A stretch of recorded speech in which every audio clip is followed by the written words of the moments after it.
Thank you so much. Thank you so much, everybody, for joining us.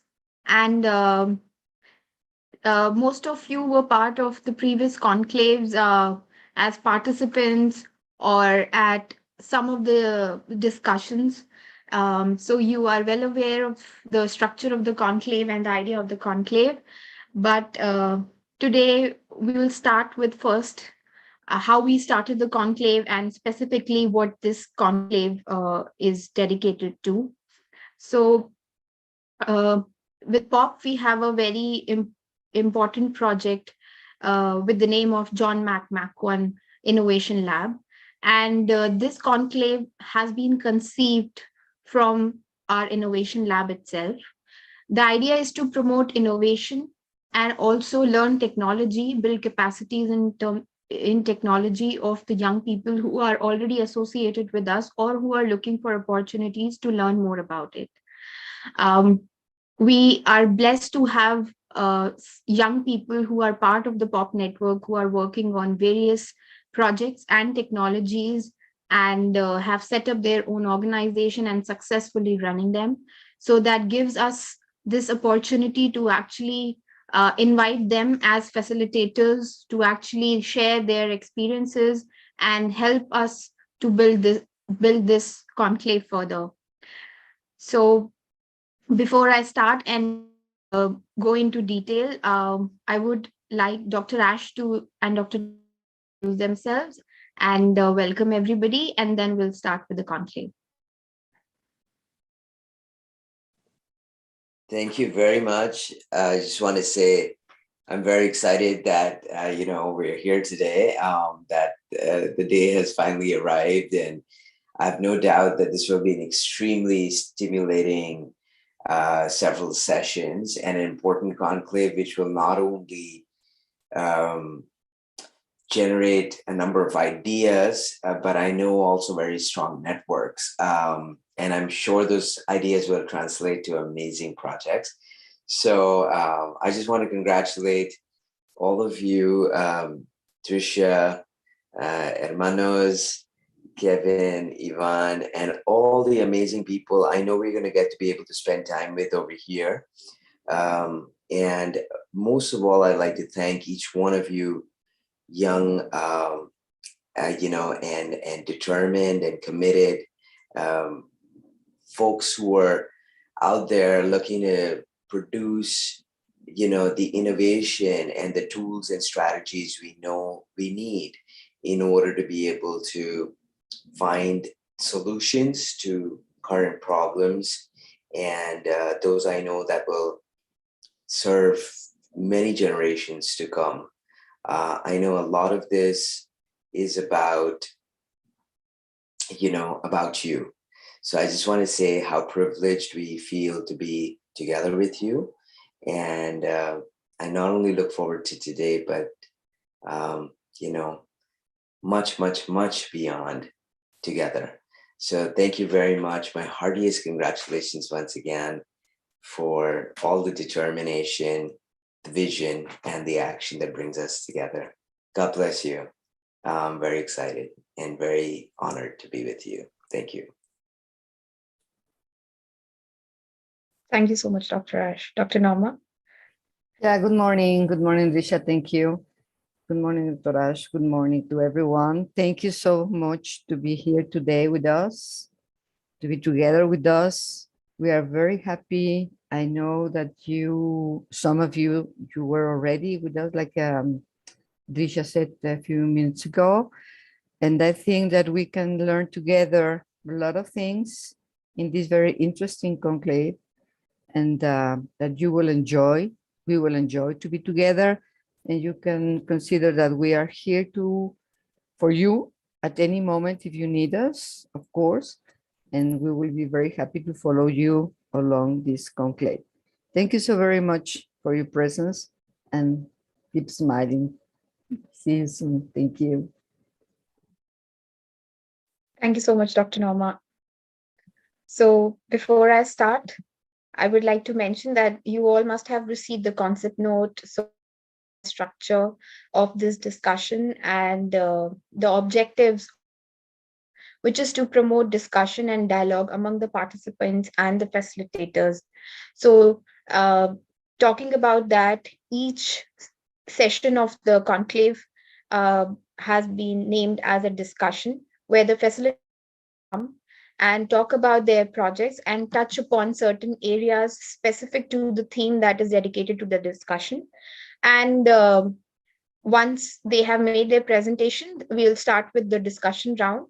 But today's discussion is also about introducing each other to everyone, to the facilitators, as well as the facilitators getting introduced to the participants.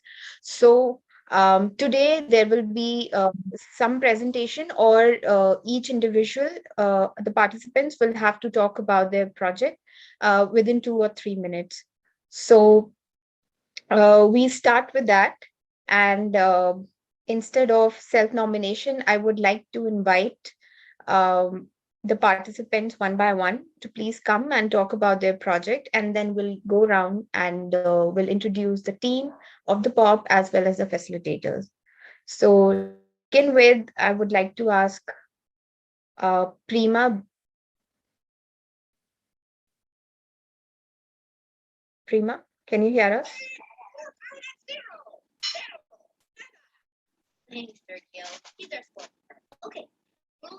Okay. Mida, would you like to start?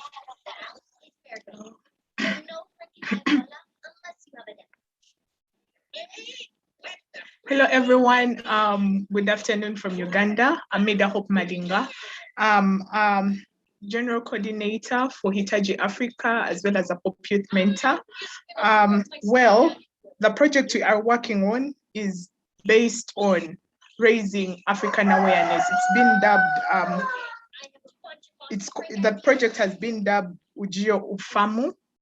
And the reason as why we dubbed the project Ujio Ufahamu is because the project focuses on creating awareness.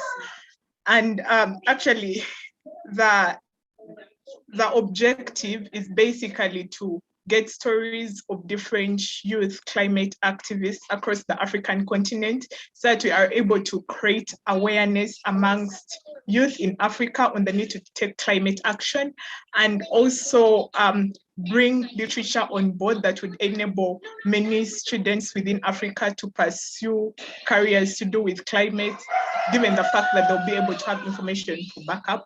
And also we are focusing on rebranding African leadership amongst youth with the information we are going to collect with stories of inspiration. Yes, so I've tried to summarize the whole project, but I'm going to drop a document on board. So I'm doing it with a team of colleagues from Uganda, as well as a team of colleagues from the pop movement. And so I'm humbled to take the opportunity to present it because I did have the document, but I'm working with a team of other people, and I kindly request that you just let them mention their names, and then I'll drop the document. As time gets on, you shall get to understand what the project is. Yes. Kamera.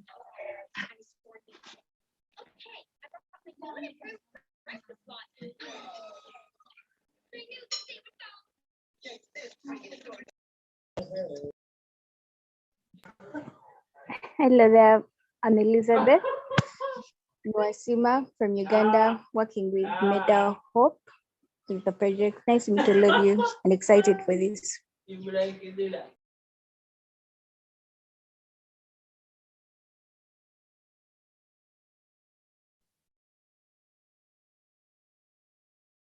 It is nice to meet you, Elizabeth. Who is the next team member, Mira?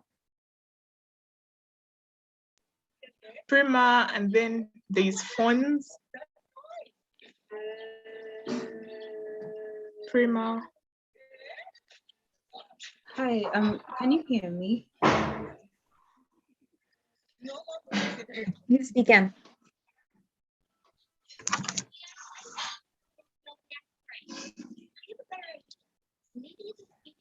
Prima, we can hear you. Uganda. My name is Birungi Prima Elizabeth, and I'm excited to be here.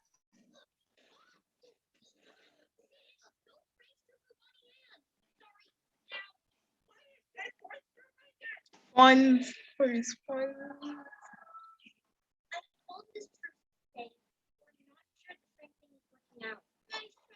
Funds.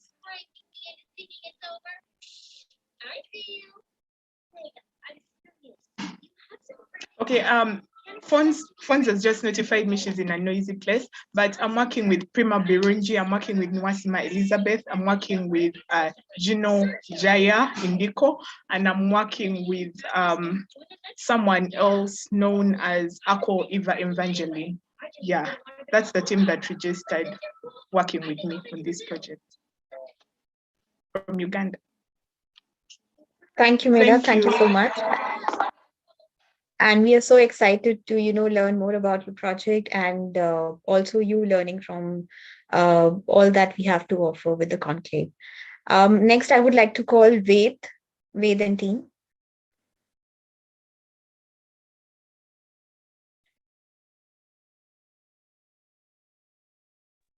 Hello, can you hear me? Yes. Okay, so my other teammate isn't here, but I'll go ahead. I'm here. Hi, everyone. Okay, he's here. Okay. So, Bhavya, do you want to begin by explaining the project? Yeah, sure. All right. So, hey, sorry for being late. Basically, Ved and I are here on behalf of the CFR project, and we're super excited to talk to all of you. I see so many people in this meeting. All right, so the CFR project, we started this about a year ago. We started this last March, actually, and there were 5 people in the beginning. Now we're a strong team of 25, and we pretty much work every single day in taking action towards climate change in a very unique way. Because our work is not something that is often on ground. It's not something that is often with our hands, but it's definitely a creation of ours. And we work in climate science. Essentially, our work revolves around figuring out cool ways to fight climate change and also to assess our impacts. I personally lead the carbon footprint calculator. And in this, we're attempting to create an advanced methodology to calculate emissions from aircraft. And we're taking in all sorts of data. We're trying to utilize artificial intelligence in our models. And basically the idea by the end is that we give people access to carbon emissions calculations like they have never seen before, where you can compare between airlines, between aircraft, even between the times at which you fly, whether you fly in the morning or whether you fly in the evening, and take more informed decisions as a result. Ved can probably talk more about the model house. So after essentially the idea behind the model house is that when somebody comes and uses our calculator, they want to explore what they can do to reduce their personal carbon footprint.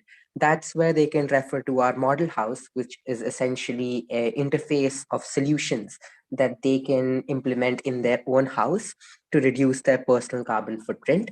And this looks at a variety of methods, including interesting ways to put out a problem, customizing how a solution also doing cost benefit analysis of different methods. And the final part is the game show. What we've realized is that students are bored by climate lectures. You might ask us how we know, and our answer to that would be because we are students, and we have sat through lectures where people talk about all the work that we can do to reduce our carbon impact. And honestly, it doesn't seem to be having much of a result because it's not done in an interesting enough way. The aim with the game show is to, well, firstly, gamify climate change. It's to make sure that students join the show, not because it's about environmental work, but because it's about games. And the second part is to use pop culture as a way to get our message out. Because the thing with pop culture, the thing with writers, with musicians, with anyone who does any work, is that they are in some way influenced by nature. They might be influenced by forests, they might be influenced by mountains, they might be influenced by the night sky and the stars that lie in it, right? And we wanted to figure out a way to bring together these connections, connect Harry Potter, connect Marvel and Disney and animals and all of these different things that people find interesting and present it to them in the form of games that they can join. Basically, episodes every single week. They come in, we have discussions on really interesting topics that combine climate change and environmentalism with pop culture. And by the end, hopefully, we'll have some kind of impact. We'll make people care about nature, and hopefully, that will lead them to wanting to protect it. Thank you, Bhavya. Thank you, Ved. You shared a lot of information, and it's very, very inspiring. And we look forward to learning more from you, and also looking forward to how we can, build capacities through your team. Now, I would like to invite Rafal from Nigeria, if you can hear us.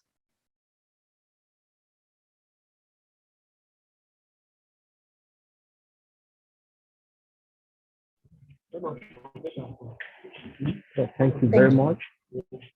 Good afternoon, everyone. I'm Rafa from Nigeria, and the work I'm into is a climate initiative program on protecting our planet in line with the United Nations, where we look at creating a sustainable environment and providing a clear economic transition.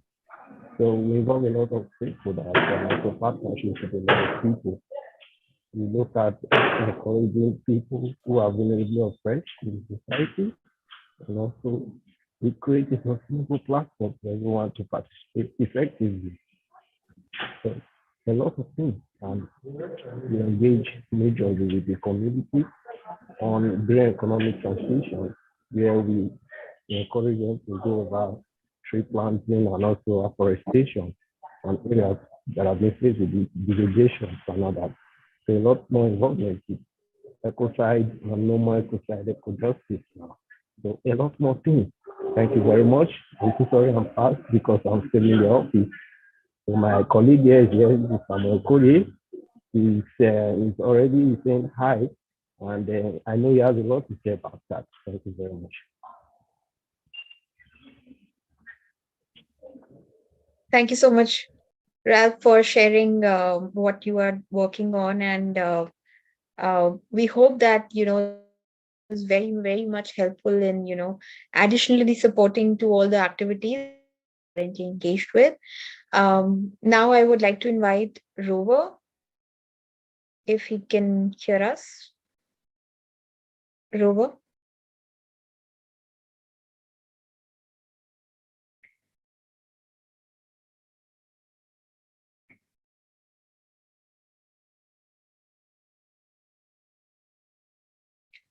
Okay.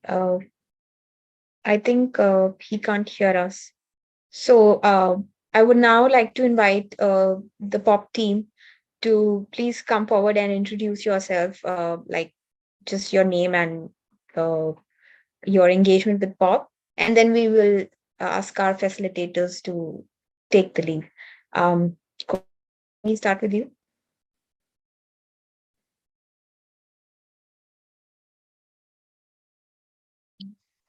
Philo.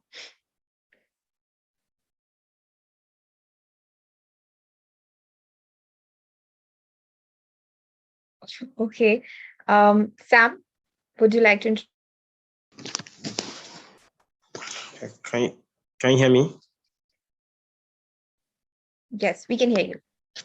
Okay, thank you. So good day, everyone. My name is Samuel Siokore, and I'm a Nigerian, and I have been with the pop movement for over 3 years now, over 4 years now, if I'm not mistaken, 3 to 4 years now. And my work has been majorly on climate advocacy and engagement. So for last year, 2021, and this year has been on climate education, working with different stakeholders to promote and project climate education, which is the first climate education project that was initiated in Nigeria, and also the current and only climate education project in Nigeria. So hearing from Raf is one of the trained facilitators for that project, and we also still have more, and he's also doing this amazing stuff too in the state where he is. So thank you. Thank you so much, Sam, we hope that the conclave gives more and more learning opportunities to each one of us. Nahid, would you like to go next? Yeah. Hi, everyone. My name is Nahid Perez. I'm from Mexico, and I'm a pop training mentor. I'm so glad to be here. Thank you, Nahid.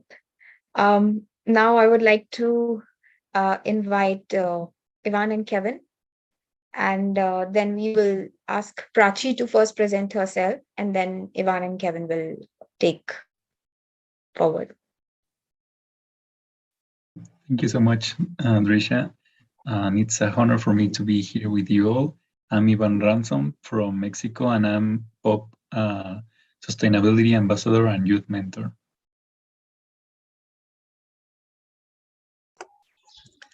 Hi, everyone. My name is Kevin Morales. I'm from Mexico. I'm really glad to see that you have all environmental projects. We need to get together and fight for a planet. And I'm honorary youth mentor from Pop Movement.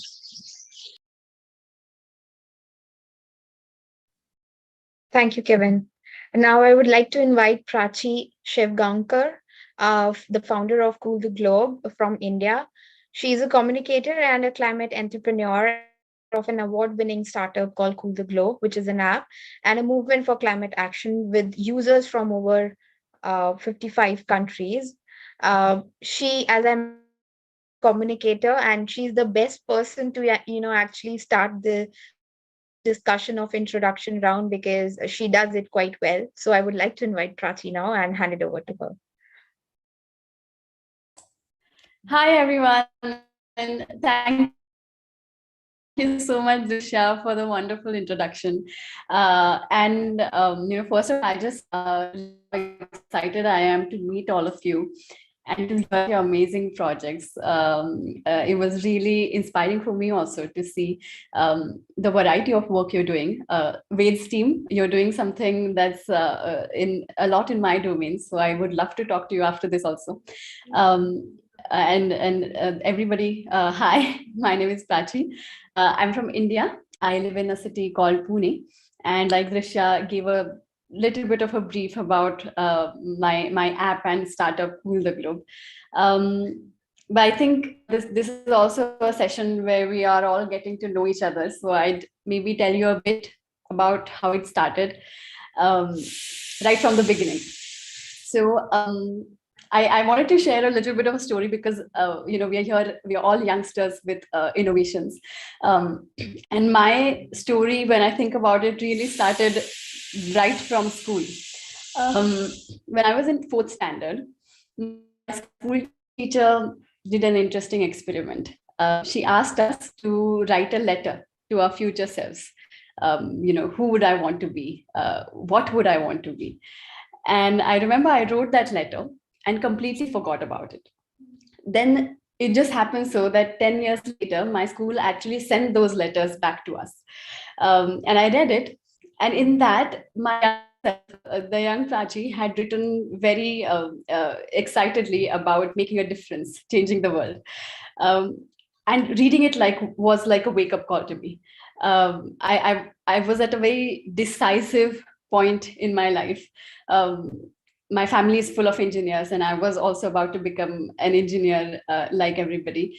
But then I started thinking about the letter and what my younger self would have wanted me to do. And instead, I enrolled into a media school, which felt more like my calling. And I started looking for ways to make an impact, to make a meaningful impact. And so in that quest, I remember trying to find out what is the biggest problem in the world today that I could do something about.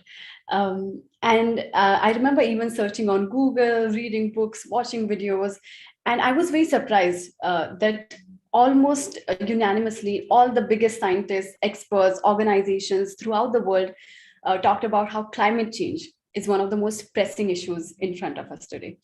I was surprised because while everybody else was talking about it, nobody around me was really talking about it.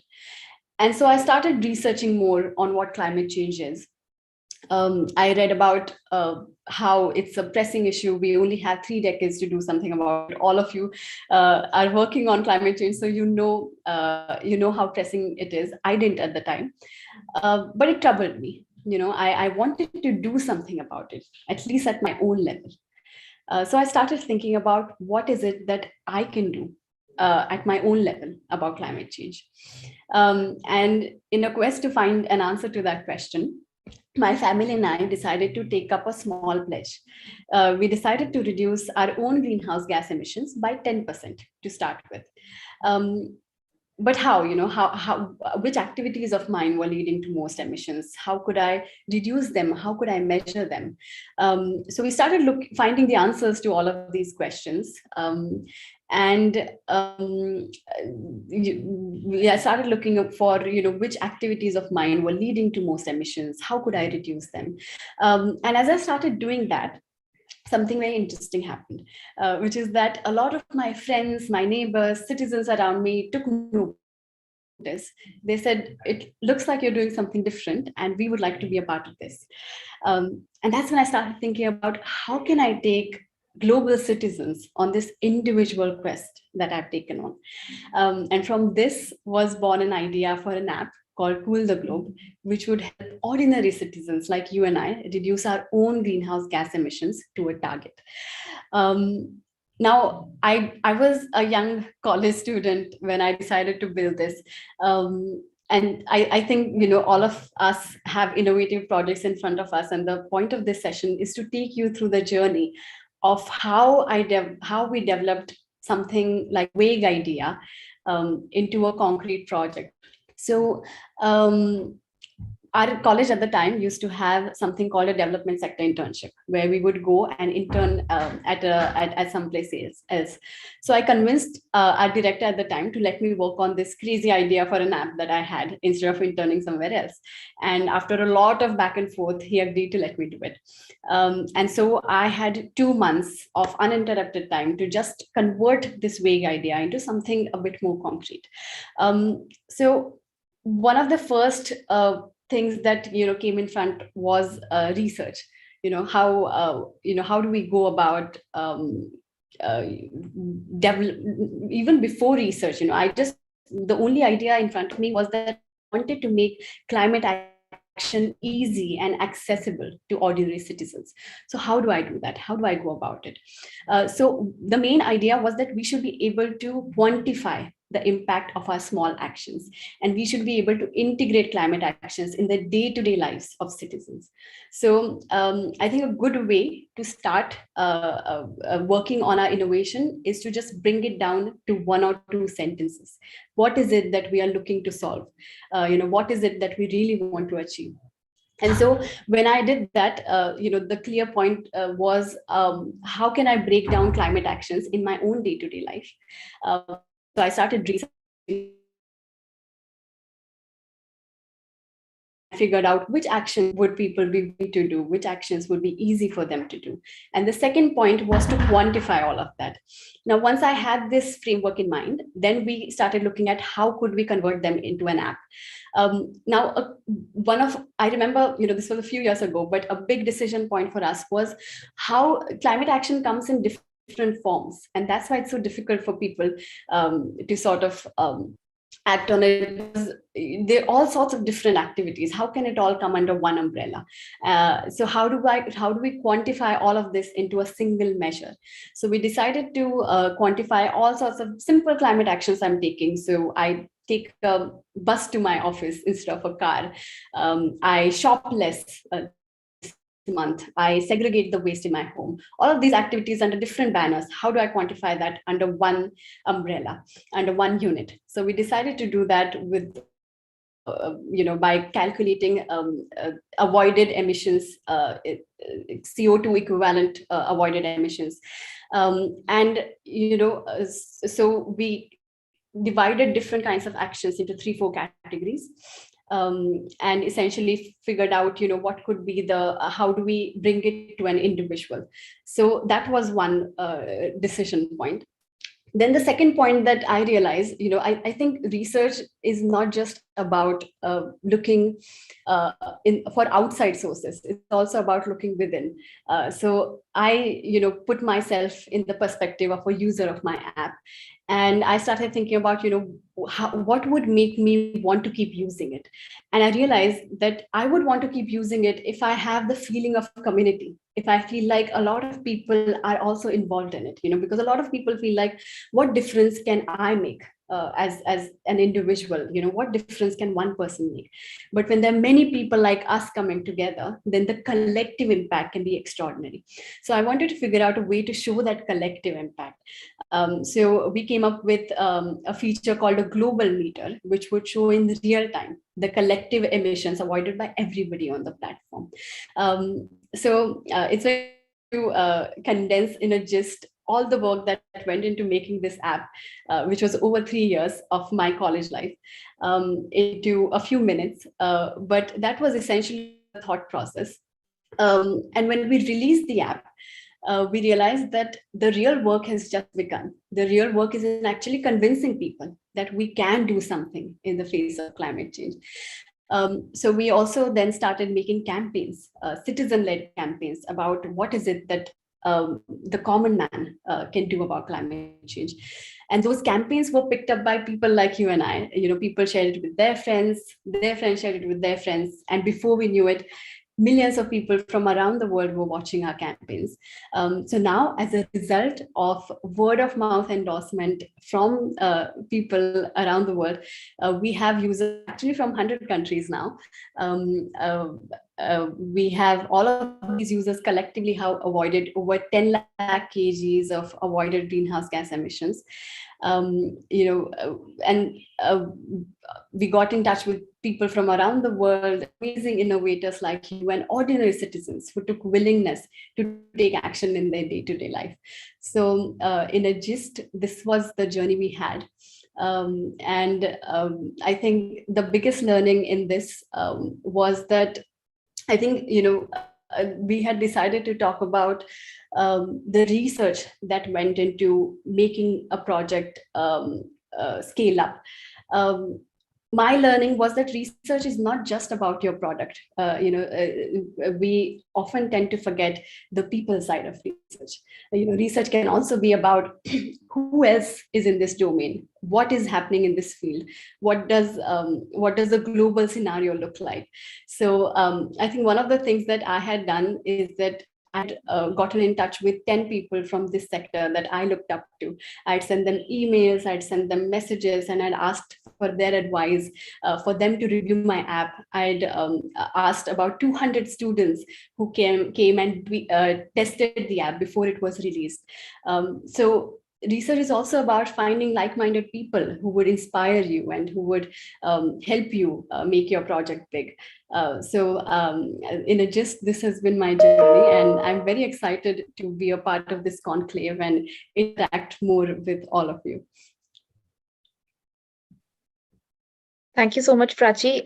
I think you, very beautifully summarized your efforts today, and you shared a lot of things that even after knowing you from so long, we all were not aware of. That how much time you dedicated, what was your approach, and right as you mentioned that the not just outside research, but you explored yourself, that how as a consumer you are going to use that application, and you came up with this different idea of global collective emission that has been saved. So a lot of pointers that you mentioned, and we are taking notes of that, which will help all the participants to further, when they get the guidebook, to actually go through that again and again and try and understand that what are the questions they need to ask themselves when they are doing this research, because every project is different, so the questions might vary, but we need to develop an understanding that how and at what scales the questions are need to be framed and actually addressed when they are doing their own research. So thank you so much. Now I would like to ask if any of the participants has any specific questions from Prachi right now. Otherwise, we'll go and ask Ivan and Kevin to first explain about their project.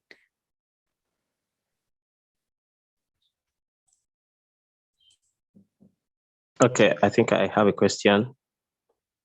Hi, Samir. Please. Yeah, hello, Prachi. I've been hearing the name actually, so this is the first time of seeing physically. Let's say visually, actually, not physically, but the first time of having this interface interaction with you. So I actually listened closely to what you said and how you started looking at. I don't know if you can hear me. Yeah. Okay, looking at how you started, the things you wrote years ago, and bringing it back to you, and you seeing, and also try to live a meaningful life that is much more sustainable than how it was before. And then one of the questions I want to ask is in terms of consistency, okay? Because this is also something that we don't really actually have to talk about when. So how are you able to manage that consistency? Knowing that this is something you are doing, and definitely people have to tell you what is the impact. Like, who cares? Let's say in a multitude of 1,000, you're just the only person you're just the only person doing something different. So you have like 999 people that are not doing the same thing with you. So how are you able to be consistent, and also how are you able to evaluate your impact? I know you said your friends joined you. What actually made them to join you? How were you able to evaluate your impact? And how were your friends able to measure this impact that gave them the drive to say, wow, I want to be part of this stuff? Yeah. Okay, thank you so much. That's a great question, and a very relevant one. I think like the key, I would be lying if I would say that I was able to keep myself motivated and consistent throughout. But I don't think consistency is really about putting in a lot of hard work every single day. It's about showing up again even when you feel demotivated for a few days. It's about maybe for some days even putting in just half an hour of work. It's so I was someone, from childhood, I used to have lots and lots of ideas, and, I would be excited for that idea whenever I got it. And then the next day, it would just fly away. So I have had a lot of experiences with not being consistent. I think what really helps is just deep down really believing in it. The test for me is, once you've had an idea, you sleep on it for 2-3 days, and the morning after the third day, if you still feel excited about it, if you still feel like it's going to work, I want to do this, then it's a good sign. So if you really really believe in what you're doing, then staying consistent becomes easy.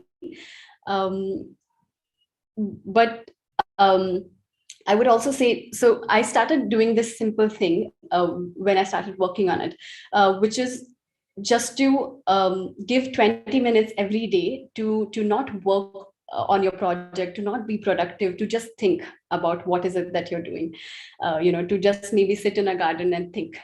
And I think having that 20-minute window with yourself gives you time to think about where I'm lacking. Do I need to be more consistent? Do I need to put in more effort? If I don't like doing this, can I delegate some of these tasks? So trying to eliminate parts of your work that you don't like, trying to work around, trying to start your day with something that excites you. So all of these different ideas would come to you when you just give yourself just 20 minutes a day to think about your project and your work, and not doing. Another thing that has really helped me stay consistent is to have a lot of people around me who would motivate and inspire me. So I feel like it's a lot more difficult to stay consistent and motivated if you're doing it alone. So it's good to surround yourself with people, get in touch with people who are doing something similar, who you can talk with if you're having a low point. So those are a few things that have really helped me. Your second question about measuring impact, that's the very core of what we do. The whole idea behind Cool the Globe is that we should be able to measure and quantify our impact. So one of the reasons I wanted to make Cool the Globe app was because I realized that I won't be able to stay consistent. I won't be able to stay motivated to take up climate actions if I don't know the impact of my acts.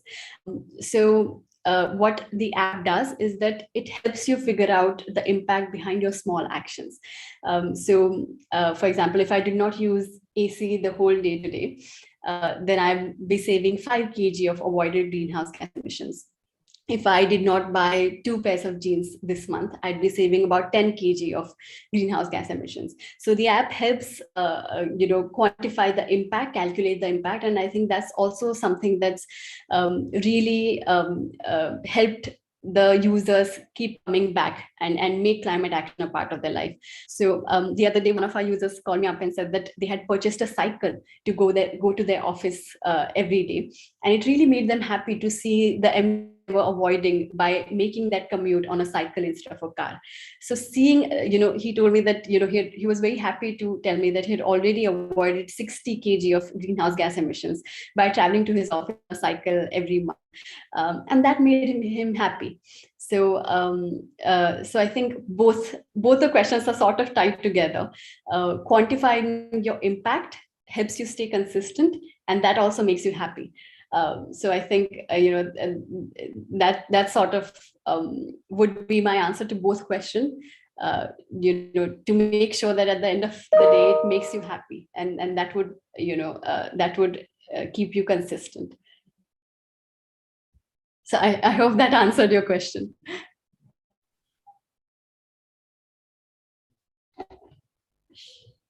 Yes, it does.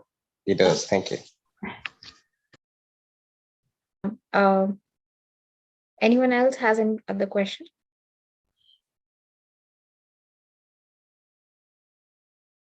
I think someone raised hand.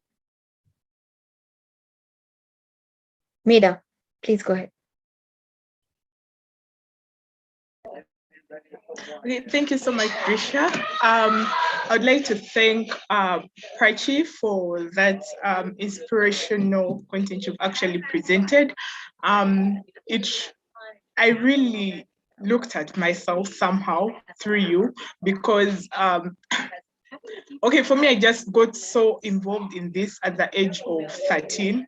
That's when it really hit me hard that I need to engage myself in community development if I really want to bring out what I expect to be done. So, but one thing that has been putting me down or turning me off is the environment. I live in an atmosphere whereby my major mentors, like people who consistently or continuously push you to be better, are hardly around. They can be around like 6 days in a month. So the rest of the days, it's up to you to figure out how to push on with things. So you can need, like, for example, to have a physical conversation with someone, but then you have to call them and they're not always available. But so it's such an inconvenience. So you really don't have that energy, like always, even if you're too down and you need someone to talk to and, give you the vibe, but you look around and the rest are like, what are you even talking about? Like, these things are not going to happen. How many times have you kept pushing for this and it's not happening? So like, it's so much of negative vibe, but I just want to find out how exactly you've been pushing through with it. Like, if you've been in such an atmosphere. Yeah. Thank you so much, Meda. I'm very happy to you, first of all. And I really like your name. What does it mean?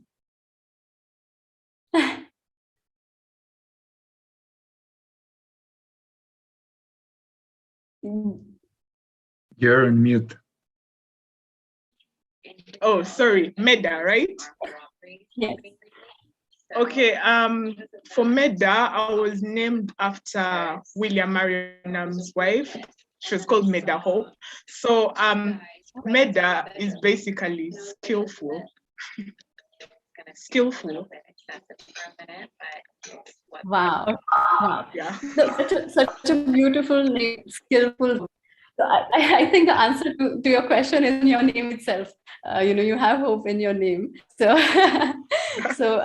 and looking at you, you speak so amazingly. The way you described your project earlier, I have no doubt that, even when there are times like this, it's going to turn out amazingly. So that's one. Like I think I need to ask more from you on how to push through and how to it's so great that at the age of 13 you thought of doing something for your community, and just by listening to you speak for a few minutes, I know that you have it in you. So I think that really helps. So the rest of it is just technicalities. How do you find somebody to inspire? How do you find people around you? That will happen automatically. Um, I think for me, one of those times like that was even before I started working on Cool the Globe. I spoke about, deciding a different field from engineering. And when I did that, I realized that I wanted to make an impact. I didn't know how. So I decided to take a gap year in between to figure all of this out. When I did that, it's not considered something very positive in India. So it could be it could be perceived negatively. There was a lot of stress. I hadn't figured out. I didn't know what to do. I was taking this unconventional route. I didn't know how things were going to be come. So what really helped is to just, I think, to change your own perspective first. So what I started doing is, the biggest problem here, when you're doing something like this, is to talk to your relatives about you. How am I going to tell my relatives about that I've taken a gap year? So I decided to just be excited about it. I had this whole year to figure out what to do. I could decide my own curriculum. It was a year full of possibilities, and I was genuinely excited about it. So I just started talking to people in that excitement. And I realized that when I was exuding excitement, people would be excited as well. People would be inspired as well. And that sort of thing has followed throughout. When I was genuinely excited about what I was doing with Cool the Globe, people would come to me themselves. It's like it's almost like people are attracted to your to what you throw out. And that's the metaphorical answer. But how it translates in real life is that I did seek out to a lot of people, and even today, when I find somebody doing something interesting, I immediately message them, I immediately appreciate them. And that also creates a huge network of like-minded individual around you. And it's sort of like it's muscle that you develop. When you see somebody doing something interesting, you immediately reach out to them, and that creates your network, and they in turn help you keep afloat in times when it might get difficult. So it's more like an everyday habit to get connected to people rather than a one-time thing. And that has been my experience. But I'm really happy to meet you, and I'm very excited to keep talking to you. And if you ever feel like lack of motivation, for one, you can always reach out to me, and I'm sure everybody here, that's what POP is for. Nice to meet you, and I'm sure we'll keep talking. Thank you so much. I really did like the way you responded to my question, because I actually at a point was wondering if what I was doing was something weird. I kept on like, whenever I meet up with someone who is doing the same as I'm doing, like it really could give me so much energy, and I would never want the events to end because I feel like it's the right atmosphere to be. But it's really encouraging, and thank you so much. Thank you so much. Thank you, Meera. Thank you, Prachi. Now we'll move on to Ivan's and Kevin's presentation, and we'll take more questions for the discussion. Thank you. Thank you so much. So I'm going to share screen.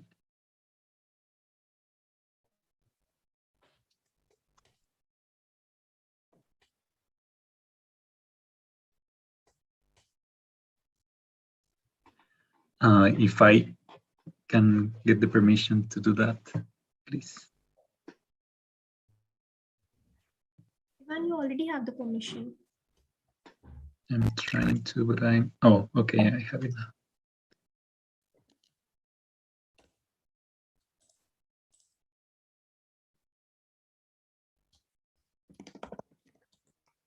Please, Kevin, go ahead. Hi, everyone. I'm really glad to be here with you. A beautiful presentation, Prachi. Well, first of all, we want to talk really, really fast about Resilience 2020 because we're going to talk about our project afterwards. So Resilience 2020 was born in 2020 because with both Ivan and I, we thought on different ideas, but we sampled our ideas in order to make a really big impact. So my idea was of technologies implemented in homes, and Ivan's idea was using that sub-products and integrate them into a circular economy model. And well, Ivan's idea made it extremely feasible so that we could implement a really good project because more money, it means more money, and then it means our project has a financial sustainability. So that's the way we started. So what's Resilience 2020? So we go on each home and we install 5 eco technologies for free. It is means biodigester, solar heater, water harvesting system for the greenhouse, and the compost. And we give them workshops in order to make them somehow experts on managing these eco technologies, such as the greenhouse and compost. And we buy them the sub-products they produce and integrate them into a circular economy model. So in this way, we connect cities with farmers, with fields, and so that's a product we sell them to farmers, and so now their production is organic, and we buy the organic products now, and we sell them back again into the cities. So that's how Resilience 2020 works. But we are going to talk more about this later on. So this presentation will be focused on only one eco technology, the main one, which is the biodigester. Eventually, we'll talk about more of the other eco technologies during the POP conclave. So go ahead, Ivan. Okay, so as Kevin has said, this is a biodigester for those of you who haven't seen one. As Kevin said, this was a way into which we wanted people to be able to get money without having to leave home, especially in the times of pandemic where there was all this instability and economic challenges for so many people. So in this way, people were able to not only get additional money, but also be energy independent or not that dependent into the system because, well, one thing is linked to the other, right?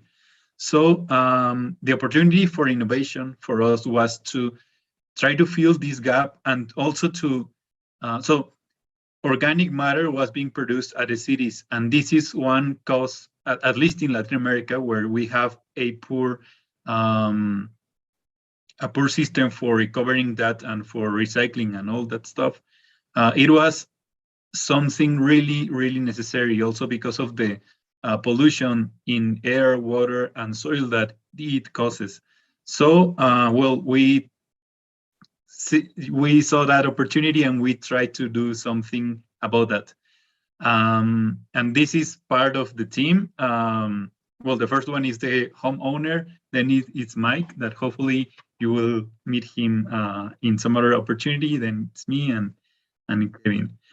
So it's not also about implementing the eco technologies, but also at homes, which is the main thing that we're doing right now, but also how can we make it fit into an apartment? As most homes in Mexico City are apartments, and also not only speaking about apartments, but also for homes who are for people with low income. They may have struggled for the structure or spatial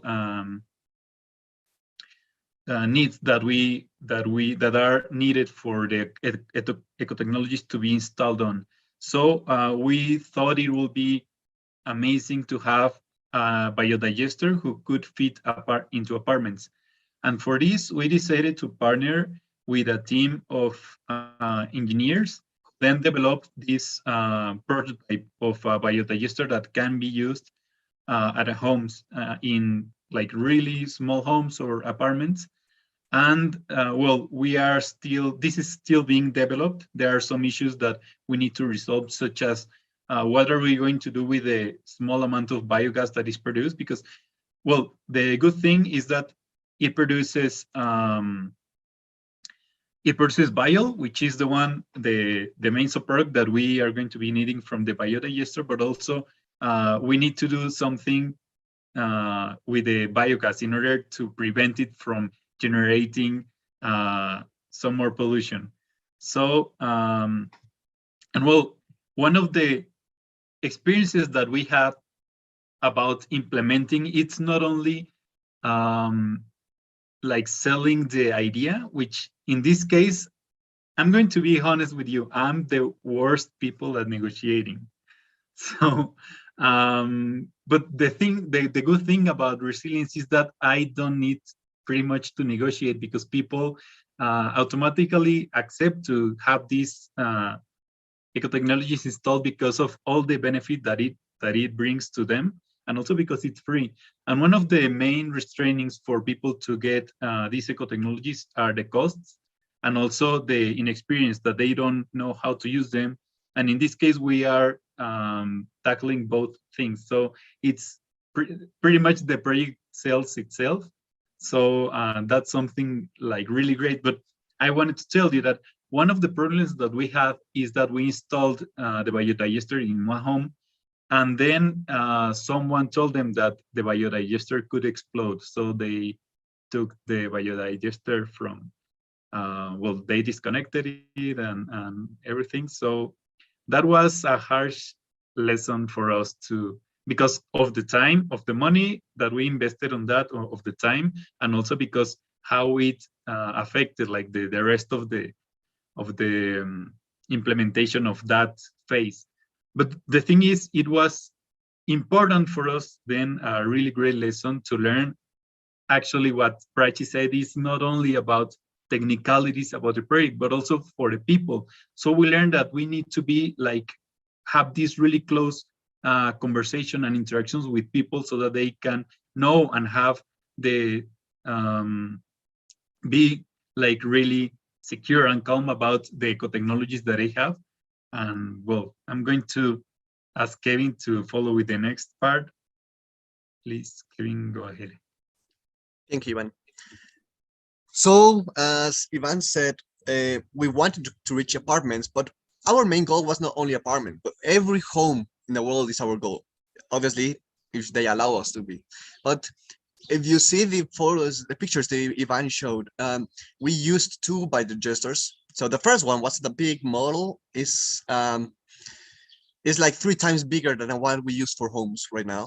But you need also to scarf it where it's a lot, so that it's only used for it's only used by organic matter released by animals, right? You can imagine that.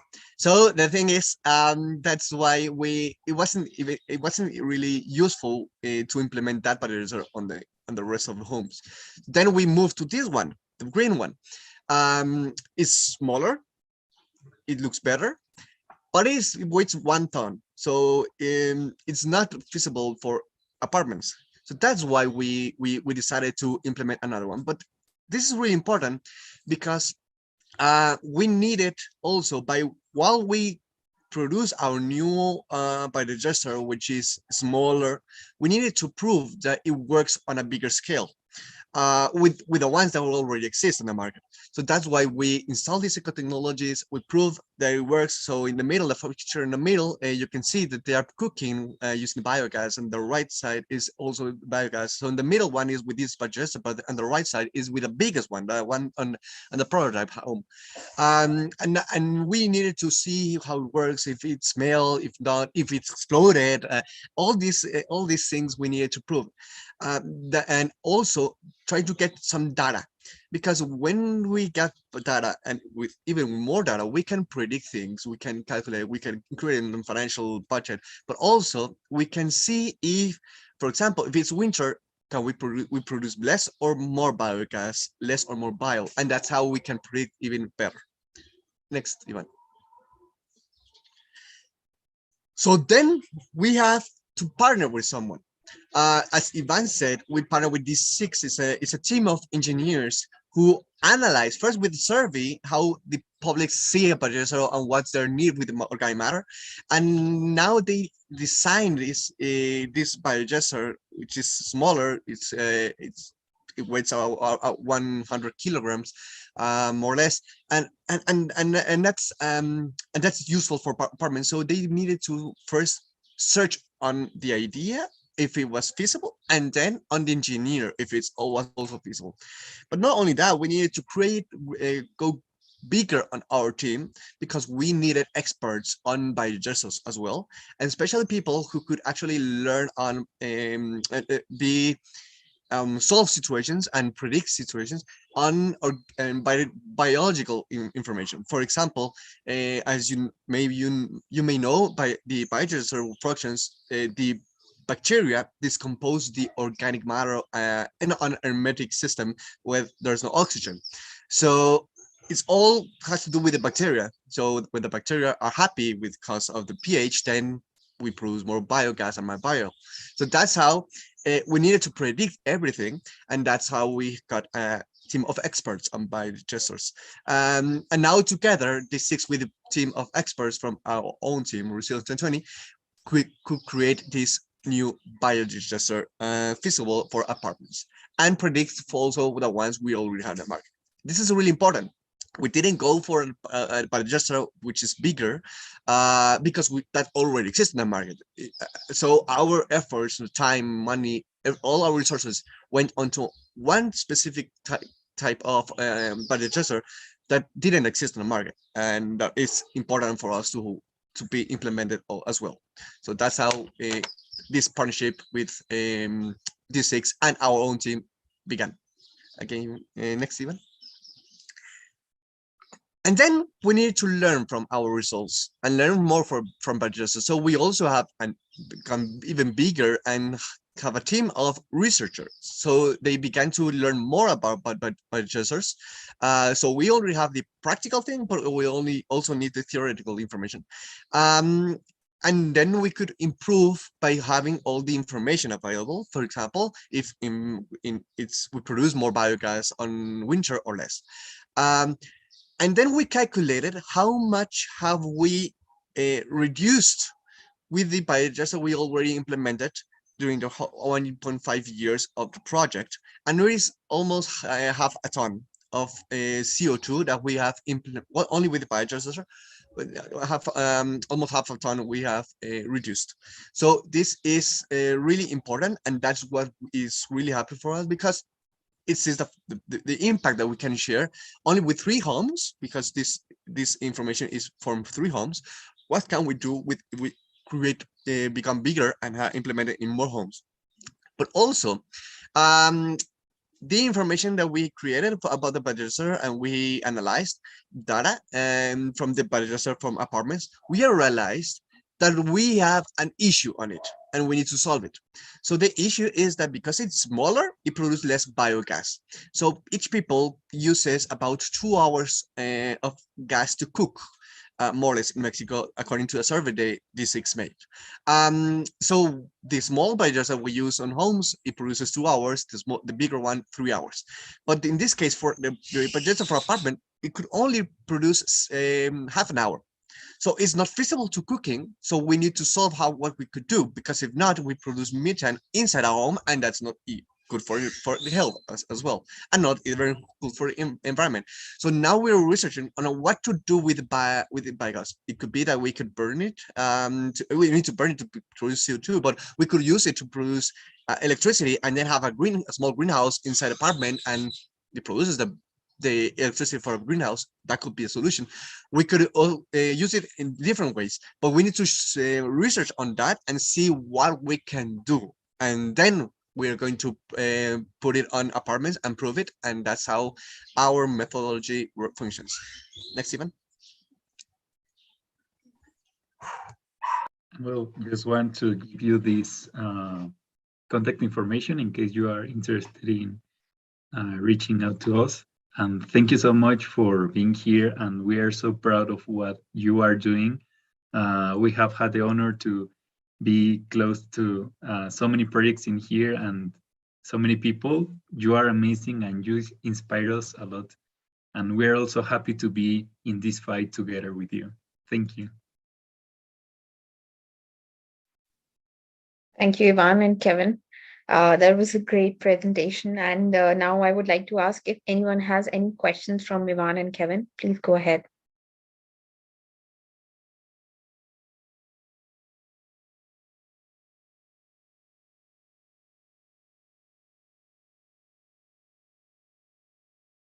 Okay. If there are no questions, I would like to ask the participants that what synergies you draw, after these two presentations. Okay, I think Meera has a question. Go ahead, Meera. Okay, basically it's just a reminder to Ivan and Kevin. I think sometime while you presented about resilience 2020, I think it was Sam and we talked about how you should somehow induce it to Africa with students that have specialized in that section. I don't know how exactly, but I feel like if we could create like a network of students who are specialized in that field, it would be great for them to have mentorship from you. So it was just a reminder. Okay, sorry, I don't know if I could say something. Yes, Mida is actually correct. So I remember as well. And well, for me, I feel this is an awesome project. Like, it's really sustainable, is innovative, and is selling out. If we can get something like this replicated in Africa, it will sell a whole lot, and it will project sustainability in Africa, because most people actually most people actually want things for free. Okay. And once they get things for free, they promote it. And regardless of it coming for free, once they promote it too, they can also make more income, and even for you and for themselves and for the organization at large. So it's really something that I remember Meda asked that question, and even Kelvin, I remember you gave us an answer that you have Africa in mind, but you don't know when. So we are still waiting for that. Thank you. And the logo is so suitable. Like, it has both the white and I just love I love your logo.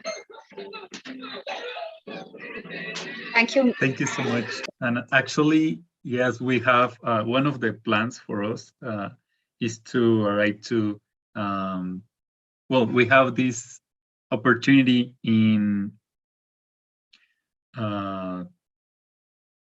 Ivory Coast to take the project there, and we are really keen on going there and also implementing resilience in there, because our goal is actually to be like globally working or helping globally. So absolutely, we are here also like for mentorship or for anyone who wants to have like some additional information, to want to learn more about their project or what they can do. Also, we are just a couple of weeks ago from filming our first episode for our YouTube channel, which is going to be about how to create or maintain your own crops in the inside of your house or in your garden. So this is also going to be something to be helping people from around the world. So yeah, we are totally open to help you with your projects. If you have any questions, please do come and connect with us.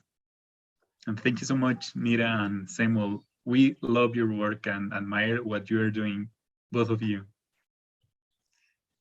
Yes, as Ivan said, we want to go all over the world, and Africa, of course, is in our hearts, and we definitely will go there, hopefully really soon. But also about talking about the experts, we're biologists, but we are not experts. We weren't experts on biodigesters. We I put the one biodigester on my home in order to learn on the practical thing, but all the biology and the engineering, we didn't know anything about it. So we partnered with the experts. And let me tell you that the first biodigester expert on the biological side was a contact from Dr. Norma. So he taught us a lot, and then we created an expert on our team, and now he's expert on everything, also the engineering side, on the biology side, and on everything.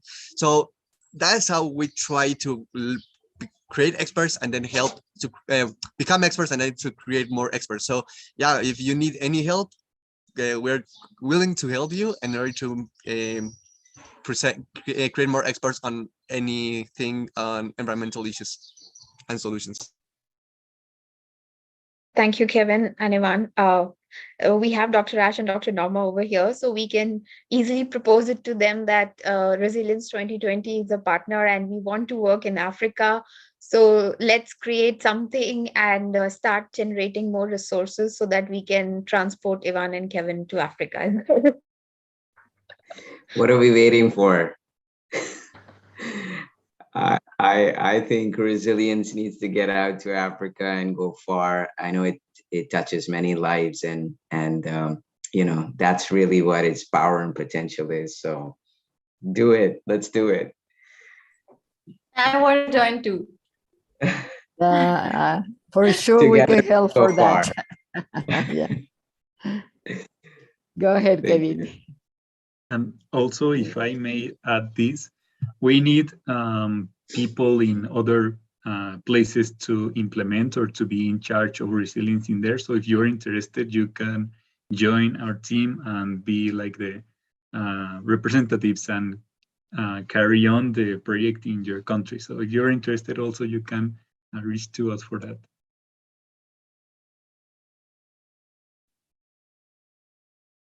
Thank you, Ivan. Actually, I have two questions from Kevin and Ivan, but before I ask them, I would like to talk to the participants who are on the call. So I would like to share my screen first.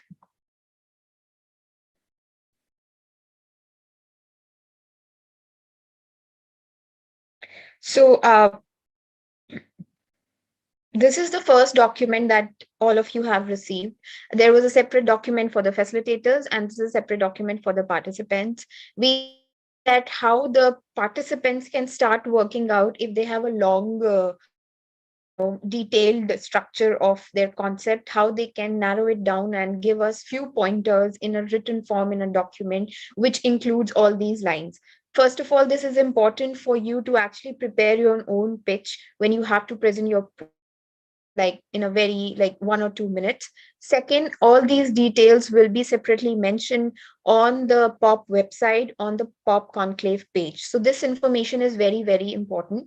And during the course of the discussions, help of the information and how the presentations are made by the facilitators, you will get an idea that what you can include and what you can leave behind when you are transferring or converting that note into a brief note like this. So take it very seriously and work on it once once the conclave, this discussion is over, because when we move on to the next discussion, which is about innovation, we have distributed that discussion into 2 different days, and we are covering 5 different topics for each facilitated by different facilitators, talking about process innovation, structure innovation,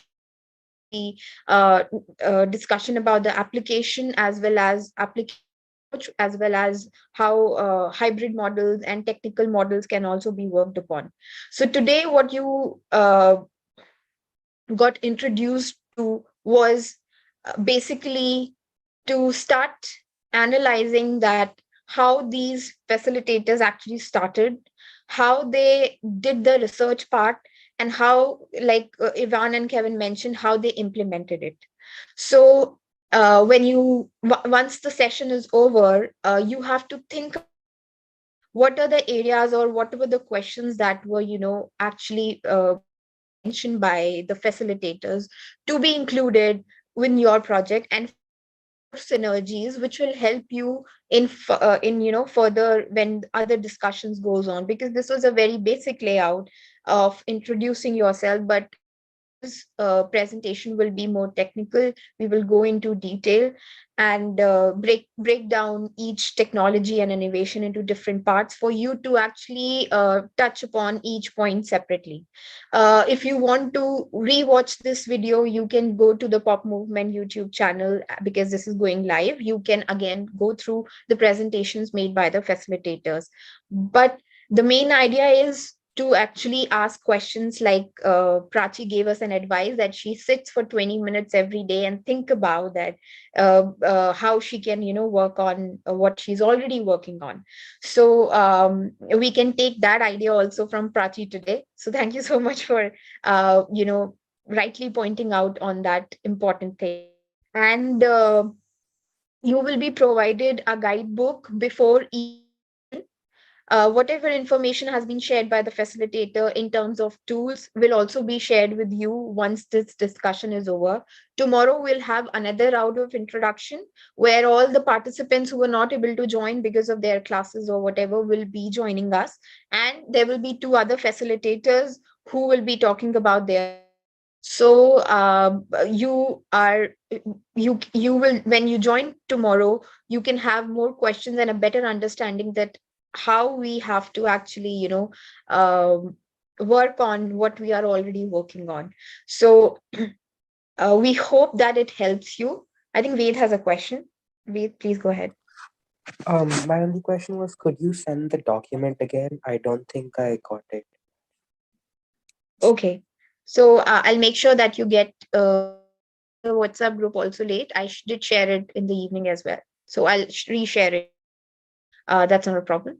But you will keep getting a revised document after every discussion, because our main goal is to actually provide you tools that you can work on again and again. And I don't know if Ivan and Kevin would like to add on to it, but before they add anything, I want to ask a question to Kevin and Ivan related to their project. So you mentioned two things very specifically, that one, you approach somebody to actually conduct the survey. Second, you have a research team. So not everybody over here can do that.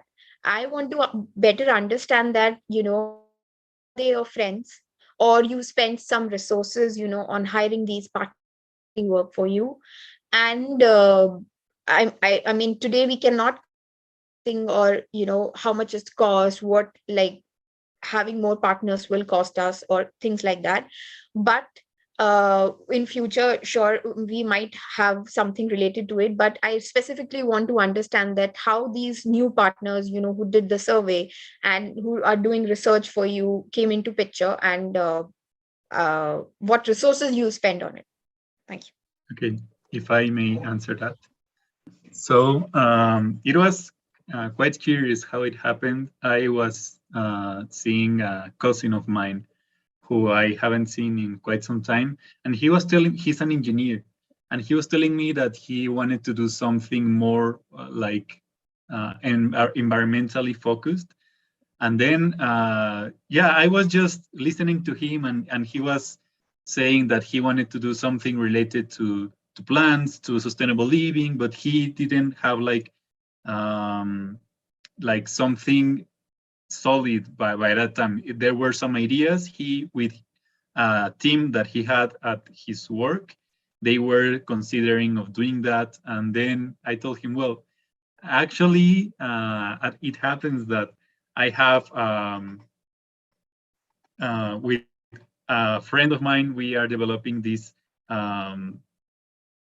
project. So we would like to, well, I told him that I was going to give him some news for their news. Then I talked with Kevin, and we agreed on inviting them to collaborate with us. And this is how it happened. And this is something really important that every time that I have the chance, I try to tell people, do look for connections. Climate change is a really complex issue, and in order to be able to tackle it better, it's, the more minds that are working on them, the better.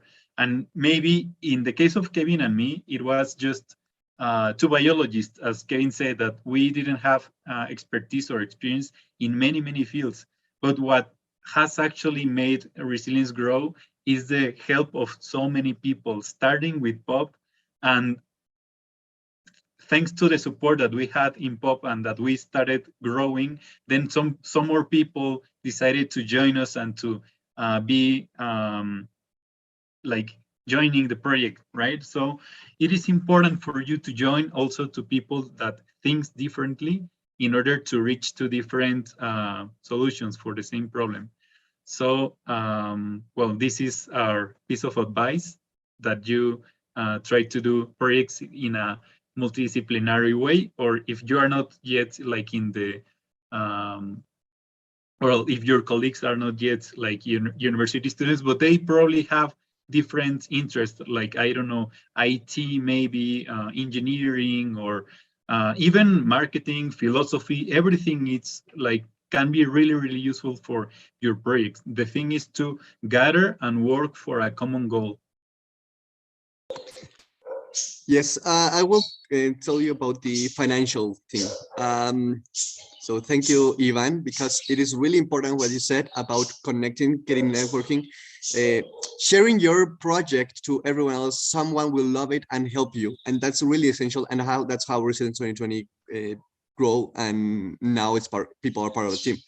But I also co-created another project in 2016, and I made a kind of mistake, and now I learned from that mistake, and that's how we implemented in Resilience 2020. So what that kind of mistake was that we hired people without having the income. So the debt level grew a lot in the first years, and we also hired we paid a lot of those people. So now with that experience, what we did in Resilience 2020, and that's how I'm going to share it with you, so probably it will be useful also for you, is that there's no people being hired on Resilience 2020. Everyone earns the same as we earn, but it is as in Spanish is we earn as commissions. So if there's a project, everyone receives the same amount because of that project. But if there's no project, we need to work together in order to create a project. But no one earns from that, from not having a project. So that makes it everyone have a team, and there's no debt level coming up, and we all learn as well. And that's really essential of our resilience. It works, and that's make resilience financial sustainability. But also the partners. So in this case, Ivan brought his cousin and his team in order to help us develop the biodigester. So the agreement with them is that when we have the eco technology produced and implemented, and we integrate that in the circular economy model, then they're all partners, but we are going to buy them the biodigester. So in other eco technologies, for example, the other biodigesters, we don't have the chance to negotiate the price. We don't have the chance to adjust the biodigesters to our needs. But in this case, we have, and that's the essential part of our partner. But also, now we can adjust have an agreement on the price we need in order to make the project sustainable. So it's kind of the agreement. They produce the biodigester, and eventually they already have someone who is going to buy them the biodigester. So that's how they also earn on this type. So that's my two recommendations: get a partner so that they get the risk with you, and so they'll both earn from the success, but both could lose from the failures. And on the team, get people to help you on social services. We already have also that pop movement to help you, but also if you want to go bigger on your project, do it as we did on Resilience 2020. Everyone needs to earn the same, but when there's a project as a commission, and not as hire people, because then your debt level will go up. Thank you, Kevin. I think this was very, very helpful and insightful to actually, when you think of upscaling from going from implementation to towards growth, we need to keep these things in mind. I would like to ask one last question from Prachi before we close out the session. Um, if she's on the call. Yes. Okay, yeah. So Prachi, my question is, so you started back in college and you took 3 years to actually develop the app. Um, but now there are more people and big, even if I do a normal search on Google, uh, I get to see a calculator, right? So do you keep doing that kind of a research that, I mean, your will is like very social. It comes within that you have to do this. But are you also concerned about whether, there are so many apps now, people will download my app or not? And do you do any kind of research for that? Yeah. Like on a continuous basis, or I don't know what Yeah. approach you use. Yes, no, that's a good question. So when we started out, I didn't set out on making an app. One of the things we did first was to check. We just wanted an ecosystem which would bring people like me together, a platform which would help me in my quest to reduce my emissions. And I first tried to look for other platforms, which would help me in that. And at that time, I couldn't really find any. And so if I was I was like, if nobody else is doing this, then we must do it ourselves. And that's how Cool the Globe began. So even now, the difference is that we are not really a carbon footprint calculator. We are an emissions avoided calculator. So the reason we want to do that is so that people start taking action right away. In a carbon footprint calculator, for example, they ask you 100 questions to get an accurate reading. By the time you're done, you already would, so we wanted people to start taking actions right away, and that's a difference that has still remained, and the effort we put into integrating climate actions in the day-to-day life with 100 plus actions quantified in the app. That's a degree of detail that is not, it's still not seen that frequently, but then once by the time it was released, there were quite a few projects doing something similar. And what I have learned is that the field in which we are in, there are no competitors. We are in fact collaborators, because we are all towards the same goal.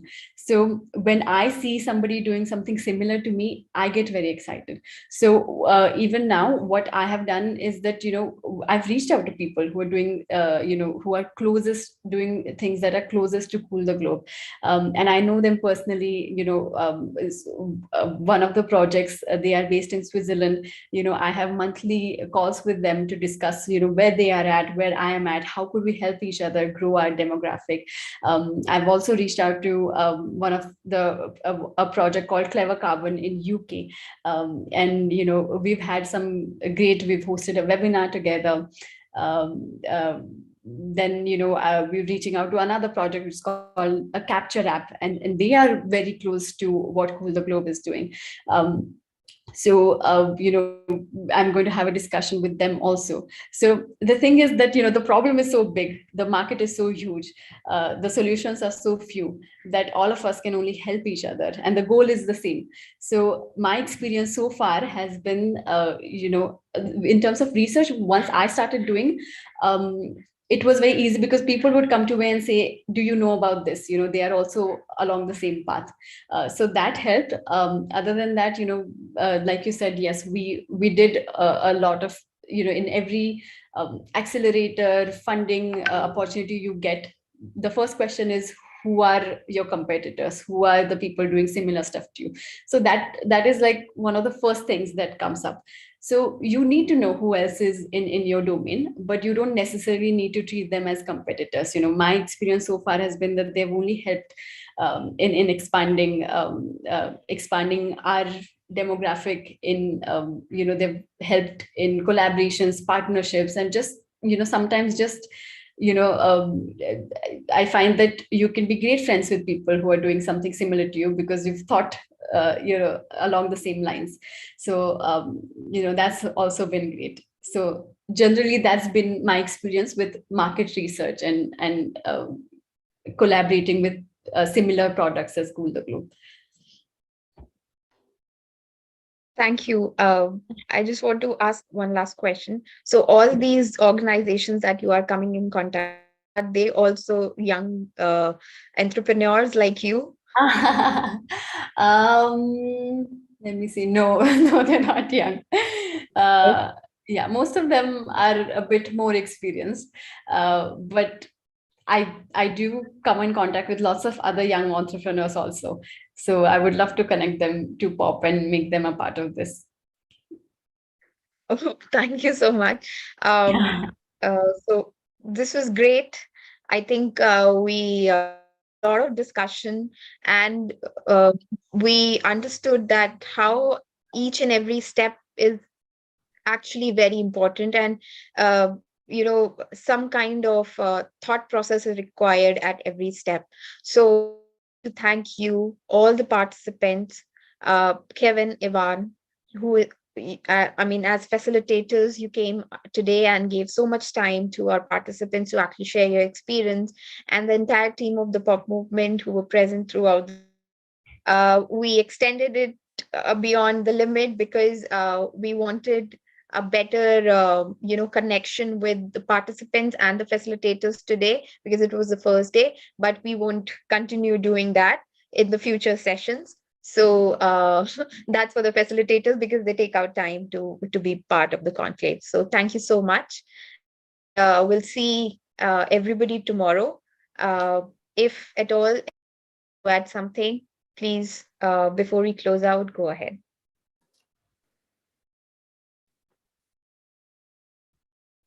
Yeah, I would love to say something. And I would really want to appreciate everybody for this great initiative here. Can you hear me, everyone? Yes. Okay. So, looking at the environment, it is a right, not just a privilege, it is a human right for us to protect our family. So it is responsible and responsibility of every individual coming together, taking us together, and have a sustainable world and take forward towards the world that is free from any form of social violence. Thank you very much, and I really appreciate everyone.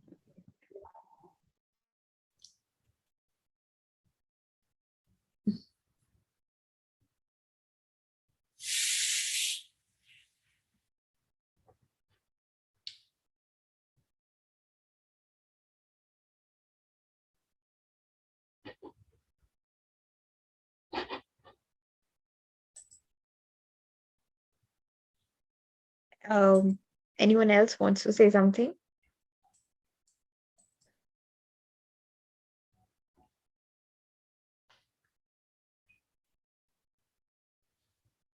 Okay. So I would like to thank once again on behalf of all of us from the POP team for joining us today, and we'll see you tomorrow during the same time when we started, and the session will be for, again, 60 minutes and will not spill over the time. So thank you so much for joining us today. See you all tomorrow. Bye-bye. Thank See you, you. Take Risha. care. See you all. Bye.